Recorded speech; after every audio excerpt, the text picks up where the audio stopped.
Je vais maintenant laisser la parole à mon co-chairman, le Dr Layet, qui va nous parler de l'évaluation de la qualité de vie des patients adultes porteurs de cardiopathie congénitale au Sénégal. Dr Layet, la parole est à vous.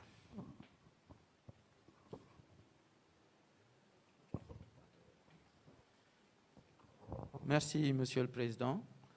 Chers confrères, tout d'abord, permettez-moi de remercier la Société camerounaise de cardiologie qui a bien voulu nous convier à ce 13e congrès, ce qui nous donne l'occasion de partager avec vous ce travail que nous avons effectué sur l'évaluation de la qualité de vie des patients atteints de cardiopathie congénitale de l'adulte au Sénégal.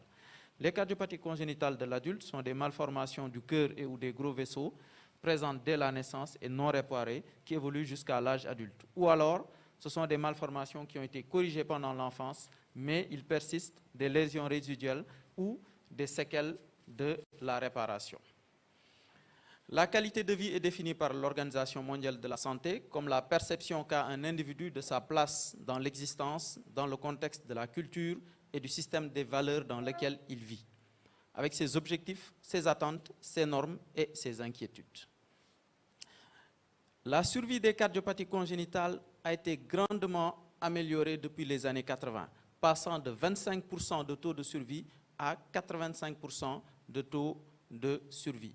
Cette amélioration-là est due au progrès, notamment dans le dépistage, avec actuellement la possibilité de dépistage anténatal grâce à l'échographie cardiaque fœtale, mais également les lésions complexes sont actuellement bien visualisées grâce à l'imagerie par résonance magnétique. D'autre part, il y a eu des progrès considérables en ce qui concerne la réanimation néonatale, la réanimation en chirurgie cardiaque, la réparation des cardiopathies congénitales par la chirurgie, mais également par le cathétérisme interventionnel.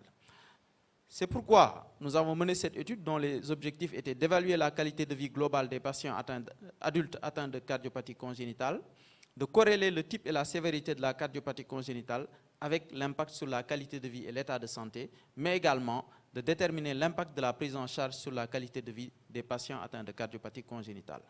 Cette étude entre dans le cadre d'un travail beaucoup plus global qui a réuni plusieurs pays dans le monde, donc essentiellement des pays du Nord, des pays d'Amérique du Sud, des pays d'Europe et des pays d'Amérique du Nord. Il y a eu quelques centres en Afrique, dont le Sénégal, qui ont participé à cette étude. Donc nous avons mené durant une période d'environ 2 ans, nous avons recruté les patients adultes, donc de plus de 18 ans, atteints de cardiopathie congénitale. N'ont pas été inclus les patients qui, en raison d'une déficience, ne pouvaient pas répondre adéquatement au questionnaire et les patients non consentants. Nous avons étudié des paramètres épidémiologiques, sociodémographiques, thérapeutiques et les données relatives à l'état de santé et à la qualité de vie. Pour cela, nous avons effectué une collecte, soit par interview directe, une enquête au téléphone ou par courriel, en utilisant le questionnaire RAND36 Health Survey, modifié en tenant compte des spécificités locales. L'analyse des données a été effectuée en utilisant le test Ki2 et nous avons retenu un seuil de significativité, une p-value inférieure à 0,05. Durant la période d'étude, nous avons eu 141 patients. 14 de ces 141 n'ont pas donné leur consentement et 2 patients ne pouvaient pas répondre de façon adéquate au questionnaire, ce qui fait que seuls 121 patients ont été retenus. On était une prédominance féminine avec un sexe ratio à 1,3. La tranche d'âge entre 20 et 30 ans était la plus représentée, notamment les patients qui avaient entre 21 ans et 30 ans. Seuls 11 patients avaient plus de 40 ans. Les cardiopathies congénitales non cyanogènes étaient les plus fréquemment retrouvées, notamment la communication interauriculaire dans 25% des cas environ, suivie de la communication interventriculaire dans 19% des cas, puis du canal atrioventriculaire. S'agissant des cardiopathies congénitales cyanogènes, la tétralogie de Fallot était la plus fréquente, dans environ 22% des cas. Environ 73% de nos patients avaient un niveau d'étude qui était inférieur, donc un niveau d'étude qui n'avait pas atteint le niveau secondaire ou le bac. Seuls 21% étaient arrivés jusqu'au bac et environ 6% seulement avaient eu à mener des études supérieures. Pour ce qui concerne la situation professionnelle, l'essentiel de nos patients n'avaient aucun travail. Seuls environ 22 sur 125 patients avaient un emploi stable. Il en est de même pour la situation matrimoniale. La majorité de nos patients, 95%, n'étaient pas mariés. On notait seulement 21% qui étaient en situation maritale. Pour la prise en charge, 65% de nos patients environ avaient bénéficié soit d'une prise en charge chirurgicale ou d'un cathétérisme interventionnel pour traiter leur cardiopathie. Lorsqu'on s'intéresse maintenant au score moyen de qualité de vie, on constate que plus de la moitié des patients déclaraient avoir une qualité de vie moyenne. Lorsqu'on corrèle cette qualité de vie au statut, est-ce que ces patients étaient opérés ou pas, on constate que la majorité des patients qui déclaraient avoir une qualité de vie excellente étaient les patients opérés. Alors que la majorité des patients qui déclaraient avoir une très mauvaise qualité de vie étaient représentés par les patients qui n'avaient pas eu de prise en charge chirurgicale ou par cathétérisme. Pour ce qui concerne l'état de santé, la majorité, donc environ 42%, déclaraient avoir un état de santé moyen. Maintenant, lorsqu'on corrèle cet état de santé au statut opéré ou non opéré, on se rend compte qu'il y avait une différence statistiquement significative entre les opérés et les non opérés.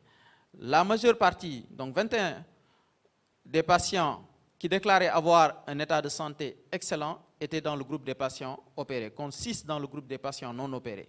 Alors que ceux qui déclaraient avoir un état de santé très mauvais étaient plutôt des patients non opérés, comme vous le voyez, et la différence était statistiquement significative. Ces résultats nous inspirent le commentaire suivant. Il s'agit d'une étude qui a été réalisée au Québec sur 7 000 à 8 000 patients, donc entre 1990 et 2005. Et cette étude s'intéressait aux résultats de l'aiguillage accéléré des patients atteints de cardiopathie congénitale de l'adulte dans des centres dédiés. Donc là, c'est l'aiguillage des patients, donc le nombre de patients aiguillés. Ici, en bleu, c'est le taux de décès par an. Et on constate qu'après la publication des guidelines sur la prise en charge des cardiopathies congénitales de l'adulte, il y a une augmentation du nombre de patients référés dans des centres spécialisés. Et il s'en est suivi une réduction significative du taux de décès chez ces patients qui étaient référés dans des centres spécialisés. En conclusion, nous pouvons donc dire que les cardiopathies congénitales de l'adulte sont une réalité donc en Afrique. Il n'y a pas de corrélation entre la qualité de vie, l'âge ou le genre. Une prise en charge médico-chirurgicale de ces cardiopathies a un impact significatif sur la mortalité cardiovasculaire, sur leur état de santé et sur la qualité de vie. D'où la nécessité de la mise en place de centres dédiés à la prise en charge des cardiopathies congénitales. Merci de votre attention.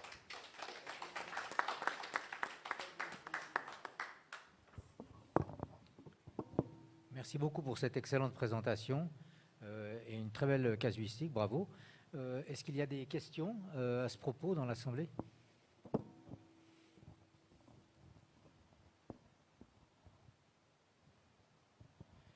Parmi ces patients qui étaient non opérés, la plupart c'était par refus, par manque de moyens financiers, par opposition de la famille. Quelles étaient les raisons pour lesquelles certains qui ont des CIA, des CIV, qui ne sont pourtant pas des interventions extraordinairement compliquées, pourquoi est-ce qu'il n'y a pas eu d'opération ? Ok. Bon, effectivement, il y a plusieurs causes. Pour le moment, au Sénégal, il n'y a pas de prise en charge par la Sécu. Donc, une fois que le diagnostic est fait, seuls les patients qui ont une prise en charge peuvent se faire opérer. Donc ça, c'est le premier facteur. Le deuxième facteur, c'est qu'on n'a pas encore une grosse expérience pour la prise en charge des cardiopathies congénitales de l'adulte. Et même pour les enfants, les cardiopathies complexes, on n'arrive pas encore à les faire de façon autonome. Donc ce qui fait que parfois, quand c'est des cardiopathies complexes, ils sont récusés par l'équipe chirurgicale. Donc c'est les raisons qui expliquent ce taux de patients non opérés. Voilà. Merci beaucoup pour cette présentation juste excellente. Avant ça, j'aimerais dire que je me sens honoré de commander cette séance avec le professeur Zimmermann, que j'avais connu en 2006 et qui avait été pour moi un moteur pour devenir cardiologue. Donc c'est comme un tout petit enfant qui s'est inspiré d'une ponte en cardiologie et qui a essayé de suivre ses traces. Je crois qu'on est plus très surpris de ce qui nous vient du Sénégal ou des autres pays. La présentation qui a été faite nous l'a démontré. Maintenant, je pose ma question, elle est toute simple. Par rapport aux patients qui n'étaient pas opérés, quelle était l'incidence de mortalité? Est-ce qu'on a eu des morts? En fait, que ce soit parmi les patients non opérés et les patients aussi opérés. Alors, y avait-il, bon, j'ai compris qu'il n'y avait pas de corrélation, mais l'incidence des décès, on a compris que la qualité de vie était moins bonne pour ceux qui n'étaient pas opérés. Merci beaucoup. Merci beaucoup pour votre question. Bon, l'incidence de décès et de complications était beaucoup plus élevée. Là également, pour plusieurs raisons, parce que c'était des cardiopathies plus complexes, comme je l'ai expliqué. Bon, pour vous donner une idée, les patients qui ont été opérés, comme il l'a dit le professeur Zimmermann, c'était des communications interauriculaires, des sténoses sous-aortiques et des canaux atrioventriculaires partiels. Parce que pour les CIV, parfois, à cet âge-là, dans la majorité des cas, on est au stade d'Eisenmenger. Donc, seuls de rares cas ont encore, sans qu'on puisse expliquer la raison, des résistances pulmonaires qui sont encore basses et qu'on arrive à prendre en charge. Donc, pour le reste, c'est soit des cardiopathies complexes, donc souvent qui vont faire des complications ischémiques si c'est des cardiopathies cyanogènes, accidents vasculaires cérébraux, autres, ou des décompensations cardiaques à répétition. Donc, le pronostic était beaucoup moins bon dans le groupe des patients non opérés. Merci.